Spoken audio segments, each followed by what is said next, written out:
Hello friends, তো আজ শিবরাত্রি সকালবেলায় গিয়েছিলাম গঙ্গায় চান করার জন্য। সেখান থেকে আসার পথে বাবা নকুলেশ্বর মন্দিরে চলে গেলাম পূজা দেওয়ার জন্য, আমি আর দিদি। তো অ্যাকচুয়ালি জানো না, এই নূতন মন্দিরটায় আমি নূতন গেছি, তো এত ভালো লাগলো যেটা তোমাদের সঙ্গে কিছু শেয়ার করছি।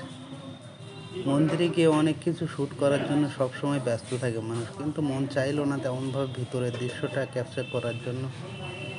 অনেক চেষ্টা করেছিলাম, তারপরেও পাইনি। যাই হোক, আমাদের গাড়িটা এখানেই লাগানো হচ্ছে, তো দেখতে পাচ্ছ। গাড়ির থেকে নেমে অলরেডি আমরা চলে গেলাম মন্দিরের ভিতরে।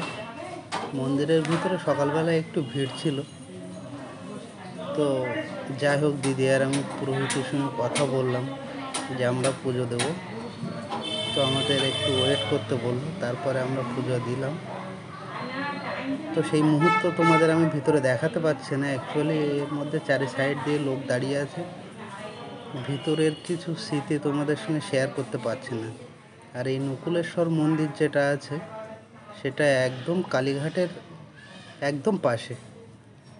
তো এর ভেতরের কিছু পুরোটা না নিতে পারলেও একটুখানি দেখতে পাচ্ছ, পুরো বাবার চারি সাইড দিয়ে কেমনভাবে লোকের ভিড় লেগে আছে।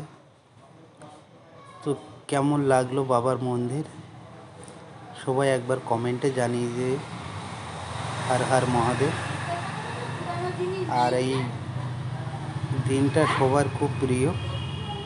কেমন লাগলো আমার এই ভিডিও অবশ্যই কমেন্টে জানিও। কিন্তু